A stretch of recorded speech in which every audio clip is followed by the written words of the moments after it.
Hey, what's up, guys? Welcome back to Headbangers Closet. Hope everyone's doing well and has had a good week so far. So, what have you guys been listening to lately? Anything new? You can leave me a comment down below. Let me know. I've been listening to the latest Bear Mace record, just excellent death metal. I believe they're from Chicago. The album is called Slaves of the Wolf. Really, really good stuff. Hard, heavy, fast. Just really good death metal. Just the kind of death metal I like. It's got that good guttural vocals, but you can still understand what he's saying. Just killer riffs, amazing guitar work on this album. Some of the songs almost as fast as could be, could be like a thrash metal tune. The Iceman Cometh kind of comes to mind when I think about that. Just really fast tune, but great stuff. Check them out, Bear Mace. And for the last 3 to 4 weeks, I've been telling you guys about the band Electrocutioner. The album is called Headbangers, New York City thrash metal. Such a great record. Easily my favorite thrash album of the year. Right up there before the Warfield album. Just really, really good thrash metal in my opinion. I've been listening to the album nonstop at least. I put at least a song or two on it per day. It's so good. You guys need to give that a listen. And finally, after a few weeks, I've been noticing there's been other people on YouTube talking about the record, saying some good stuff about it, and definitely well-deserved. Great record. Definitely check it out. Hopefully there'll be vinyl at some point in the not-too-distant future, so I can buy the thing and do a proper review of it, because it's such a great record. Also been listening to this latest Trencher EP called Skull Crusher. Trencher is a really cool speed metal band from San Francisco Bay Area. Really good stuff. Give it a listen if you like speed metal. Just really, really catchy guitar work. And I went to Walmart the other day to pick up some electrical tape for hockey and saw a really cool Motley Crue greatest hits called From the Beginning. Didn't even know this thing was out. I don't know how that got past me, but picked it up. Wasn't too expensive. 2 LP set. It's got all the songs you would expect from a Motley Crue greatest hits. Live Wire, Kickstart My Heart, Don't Go Away Mad, Girls, Girls, Girls, Wild Side, Shout at the Devil, all that stuff. But this is really cool. Gatefold, the Too Fast for Love photo shoot, which kind of coincides with the title From the Beginning.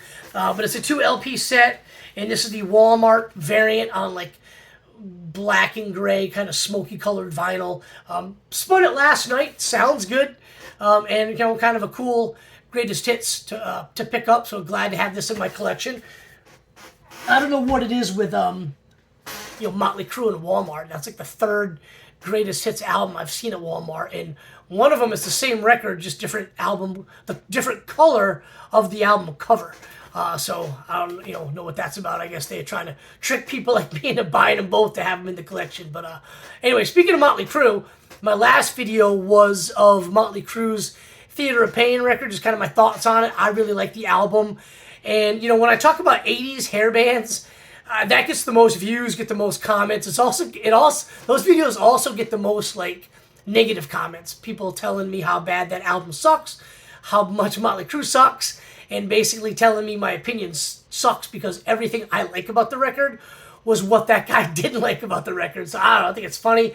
It's got way more views than the one I put out before it, which was the my thoughts on Death's Human record, which amazing record, but hardly has any views on that one. But the Motley Crue and the 80s hair band stuff always gets a lot of views, so that's kind of cool. Maybe I'll do more of them. Next thing I've been listening to lately, or today really, I was listening to this today because it's his birthday today, October 9th. It's 35 years old today, 1996, and I think it was 96. Yeah, it was not. I know it was October 9th, but Souls of Black from Testament gave it a spin today. Awesome record. Part of the great Testament, first 5 albums. Testament's one of those bands. I hate saying that first 5 albums, but they're one of those bands that like Overkill. They just consistently put out quality thrash metal. They might do a few different things here and there, but for the most part, they're just putting out the same stuff that they do. They're bread and butter. They don't try to reinvent the wheel. They're just doing their stuff. And this album's no different. Not everything they've put out has basically been like that. They did have a 3-album string that I didn't particularly care for too much, although I still like all the records. The albums Low, Demonic, and The Gathering. Great albums, picked them up when they came out, but I don't listen to them as much as I do the rest of the discography. And I don't just listen to the first 5. I really like pretty much everything they've ever done.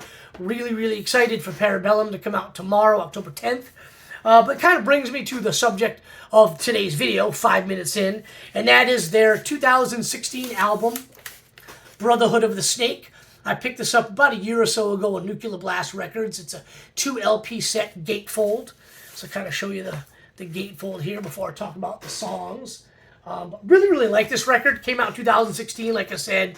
I think this album is right up there with the first 5. I think it's the best thing they've put out since the first 5, and that includes the last record, which I can't remember the name of the album, but you know what I'm talking about. It had all the different elemental versions of the variants, and you know, the first few songs I've heard off Parabellum are good, but Brotherhood of the Snake is just absolutely amazing. I give it a 10 out of 10.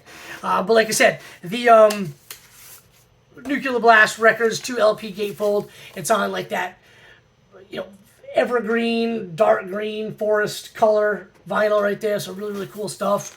Trying to get it so you can see it a little better with the glare, but I don't think I'm going to be too successful in doing that. But anyway, great record. I absolutely love this thing. I play this album pretty much more than any album other than, you know, Legacy, Practice What You Preach, and The New Order, and those 3 albums, and then this one most likely. But I absolutely love this record. Brotherhood of the Snake, the title track, amazing. The Pale King, which is probably my one of 2 favorite songs on the album. Such a good tune. My second favorite song on the album is probably Seven Seals. But then you got Born in a Rut, which is such a great tune. Centuries of Suffering is good. Flip it over to side 2, you got Seven Seals, Neptune's Spear. The Numbers Game is great. And then the album concludes with Can of Business. Now, I'm not going to talk bad about that song. The riff is great. The lyrics are great. The way Chuck sings it is great. It's a badass bitchin' headbanging song. But when I listen to it, the lyric subject matter, I do tend to kind of laugh. I just think it's funny. Just talk about the business of marijuana. Well, you know, big business, big money business is serious, but for some reason it always makes me laugh. But it's a great tune. And then, you know, I mentioned the Seven Seals as probably being my second favorite song on the record. To me, and look, my opinions are often wrong, but I'm gonna tell them anyway. That's like Alex at his finest. Like his work on that song, everything about his leads, solos, little doodles in the song is everything I love about Alex. I mean, the guy's a phenomenal player. To me, that song seems like he was sitting alone in the studio, just playing the guitar, soloing, doodle, you know, whatever, doing some kind of fills, and all the guys came in, and they were like, "Hey, man, that sounds really cool. Let's make a song around that." Now, I know that's not really how writing songs and, you know, all that stuff really necessarily works all the time, but it kind of seems like it's that his work in that song is so central to the tune that it just kind of seems like that was the basis of what they worked it around. Probably not, because the riff is cool. The way Chuck's vocal delivery on the song and the melody is really cool as well, but I just think Alex just sounds so good on that tune. So anyway, I love this record. I haven't heard too many people talk a lot about it. I mean, granted, it's almost 10 years old. October of 2016 is when this thing was released. So it's getting up there in age. So I might have missed it. I haven't really delved too deep into like going back and finding like, you know, YouTube reviews of this record. But, you know, just amongst fans talking about Testament, not too many people name this album. I absolutely love it. I've got the T-shirt of the album cover as well. Absolutely love this record. It's one of my favorite Testament albums. So, you know, let me know what you guys think about this record in the comments. I'd love talking about that with you guys. Also, let me know what y'all been listening to. I kind of like talking about that with you guys as well. So appreciate everybody checking out the channel, and I'll have another video for you guys very soon. Cheers, everybody, and enjoy your weekend.